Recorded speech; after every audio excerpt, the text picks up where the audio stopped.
Data centers. The structures that house them are just as important as the tech inside of them. Yes, data centers are at the cutting edge of technology that's shaping the future, but developers still face age-old issues. Fire, wind, rain, keeping cool, and the stakes are a lot higher. That's today on the Code Authority. Hi everyone, I'm your host Phil Doherty. Today's episode is coming to you from the convening of the UL Councils. The UL Enterprise runs these groups, and there's three: fire, electrical, and security. Experts from UL Research Institutes, UL Standards and Engagement, and UL Solutions all attend, as well as scientists, engineers, AHJs, and others from lots of other leading safety and security organizations. One of those experts is our guest today, Dr. Ann Cope. She is the chief engineer at the Insurance Institute for Business and Home Safety. Dr. Cope leads research programs that improve the performance of structures in hurricanes, wildfires, and other severe conditions, and she's responsible for getting those findings into building codes and standards. She is also a member of the Fire Council. Welcome to the show. Dr. Cope, thank you very much for joining us today. Well, thanks for having me. Appreciate it.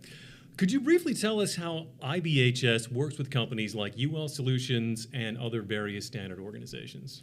Right. So IBHS, funded by the insurance industry, we do the messy, destructive research that provides new and cutting-edge information so that we can get the right nuggets of pieces into our codes and standards, facing today's problems with today's research. So you do a lot of destructive testing, and you have me at destructive. But before we get into some of the other questions here, what's some of the more fun destructive testing that you get to do in your line of work? Well, so I really enjoy being here at the Fire Council because I get a chance to network with those who are out there in the field putting the fires out and looking at the safety. The fire testing is some of the most fascinating and destructive testing that we do. Just a week or so ago at our laboratory, we burned an entire accessory dwelling unit, a one-bedroom home basically, so that we can really understand what threat a burning building poses to its neighbors. Any interesting takeaways from that one that you recall off the top of your head? You know, the heat that comes off of a burning structure is just absolutely intense. And we are studying that, but we're also looking for what are the ignition pathways and how do we prevent them so that we can make our existing neighborhoods and our new neighborhoods much more resilient to the threat of wildfire. And coming to many neighborhoods in various parts of the country, we're going to see data centers, new constructions. Yes. That's a very big hot topic and like the crux of what we're going to be talking about here today. So when it comes to data centers, there are often gaps between design expectations and operational reality. So first of all, what are some of these expectations and how do they fail to meet reality? Well, it's interesting. So as we think about, for example, think about the windows and doors that are in your house. And now think about walking through the aquarium and looking at the sharks. You have a very different expectation, or at least you should have a very different expectation with how much water might leak or get past your window and how much water might leak or get past the aquarium that's holding the sharks. Those are two different levels. But what most people don't realize is that a bit of water getting into a data center is a very different problem than a bit of water getting into a beach house that has a tile floor. And so the expectation is that nothing bad is going to happen. But the code is designed for a certain level of risk, not your expectation that nothing bad is going to happen. Okay.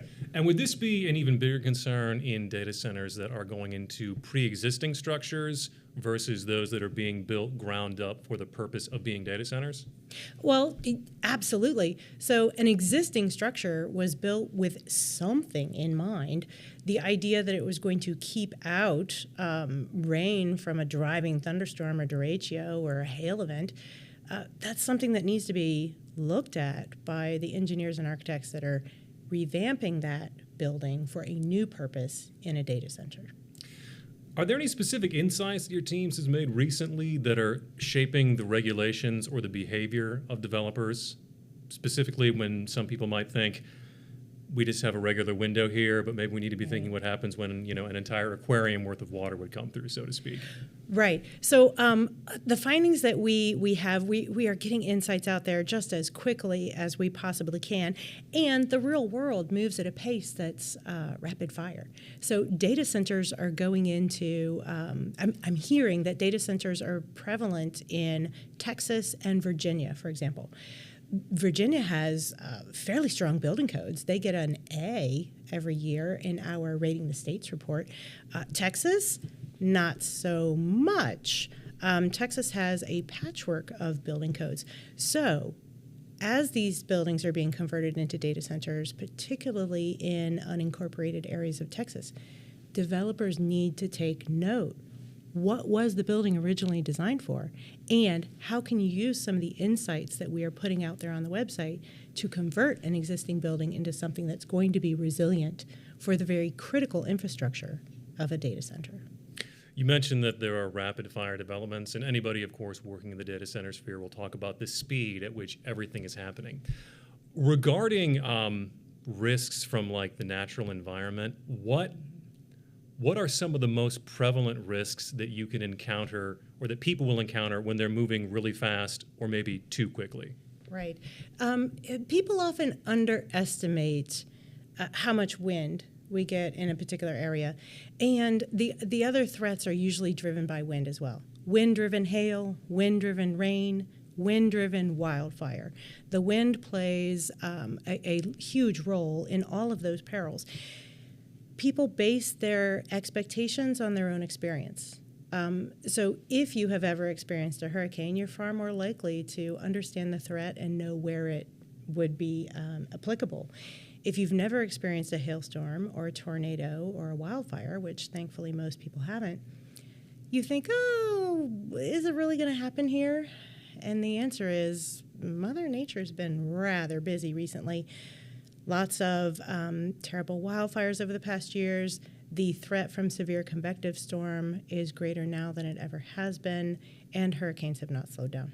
So people should just pay attention, make sure that there is a code in force, and build for the threat. So would you say the wind is the biggest threat that data centers face? Well, I mean, wind, from a natural... From a naturally occurring thing, because the wind is going to carry everything else. It's going to carry the wind-driven rain, so that the rain is going to try to penetrate the building and get in and mess up the data center. It's going to carry the hail. It's going to carry the wildfire embers. Pay attention and design the building to withstand high winds. Okay. When a data center succumbs to a natural risk like this, how can the outcome differ from failures in other structures? Right. So data centers are big, large buildings. You can think of an Amazon distribution center, a large warehouse. These are big buildings. If your warehouse gets disrupted, okay, you have some loss of equipment, and maybe you have to move some stuff around. But if the data center gets disrupted, what else goes down with it? How many other critical infrastructure pieces go down with it? How many other businesses are going to be impacted by that data center? And based on emerging trends, keeping that water out so that the pieces, the IT system that's inside the data center is not impacted, appears to be one of the things that you can do to really make a building more resilient for the purpose of a data center. Okay, let's say, for example, that I'm a developer and I'm going to build a brand new data center. Haven't even broken ground yet, but I'm concerned about potential risks like this. And I come to you and I say, Dr. Cope, I'm going to build a data center. Right. What are like the top, 3 or 4 things, say, that I need to keep in mind to make sure that the water doesn't get in and short out everything and blow billions of dollars? Absolutely. So the first thing people will typically ask is, well, what kind of multiplier do I need to put on the code? And I'm like, that's not the right question. It's not a multiplier on the code or a higher wind speed. It's in the details. So what are the detailed connections of the roof? How well were the windows and doors put in? What do the vents look like that allow air to come through the building? It's those details that either allow rainwater and wind to penetrate or keep them out. What is a multiplier in this context? So if I were to say the design wind speed in a particular place is 130 miles an hour, and people say, well, should I just design to 180? Would that make it better? I'm like, not really. And it's a fascinating. Yeah, I can tell by your response. Okay. You're like, what? Mm-hmm. The main pieces of the structure.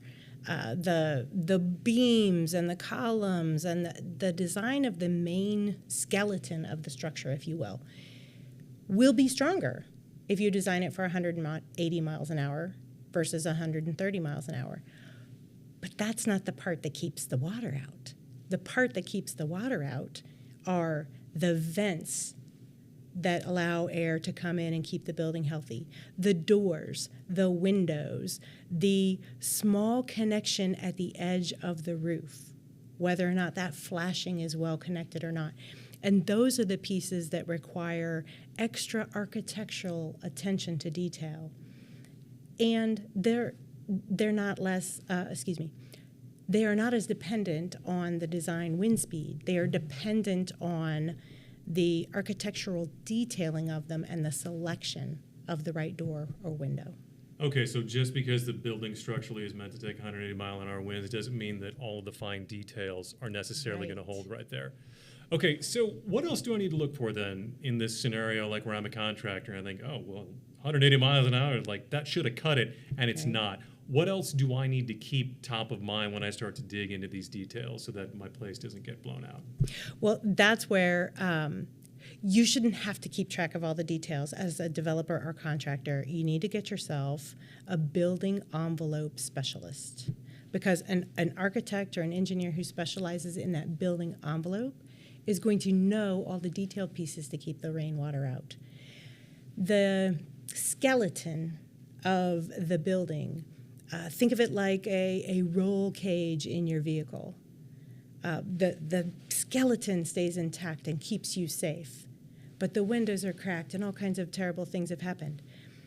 In order to keep the water out, you have to keep the outside intact, and that's a whole different animal. Are there any particular standards or other regulations that you and your team have contributed to regarding data centers? So IBHS research has contributed to numerous standards, and all of that research and work and collaboration has resulted in many good code changes and standard changes. Data centers are unique in that they are this new use of a type of structure that we've known for a long time. The fascinating thing to me is that we can talk about the building and we can talk about how to keep the building intact. The data center piece adds a whole nother level of liability for the contents of the building. And so from my perspective, it's all about keeping the outside of the building intact, which is not something that has been terribly important for life safety. And it's not life safety in this part, but it's the keeping of the operational equipment. It's just a different way of looking at an old problem, but it requires new standards or new ways of thinking so that we can keep the rainwater out and keep the data center humming along. Okay, let's dig into the details a little bit on this one. Let's say, is there a particular standard that you can recall off the top of your head? Yeah, I'm turning this into 20 questions right now. Go for it. Where you said you had a standard that was dealing with keeping that envelope sealed on the outside, but not to the degree that was necessary for a data center. Did you actually adjust and update the standard or contribute to that? Or well, we're working right now on development for windows and doors and fenestrations, and it's not complete yet. But one thing that is missing from the body of knowledge is we have really great wind information, we have rain climatology, but we don't have a combined wind and rain climatology. Window manufacturers rightly say, well, there is a standard right now, and it has a pressure and it has a rain amount. Do you have any substantiation for increasing either or adjusting the pressure or the rain amount? And so we're looking at a combined climatology for both wind and rain. When the wind is blowing really, really bad, what is the rain? and how much should a window or door have to withstand. So that is a standard that's under development right now and will be very impactful for data centers, but it's not finished. That is fascinating stuff right there. Okay, and it also dovetails into something next we're going to talk about here. Aside from that, what are some of the other top initiatives that IBHS is working on right now?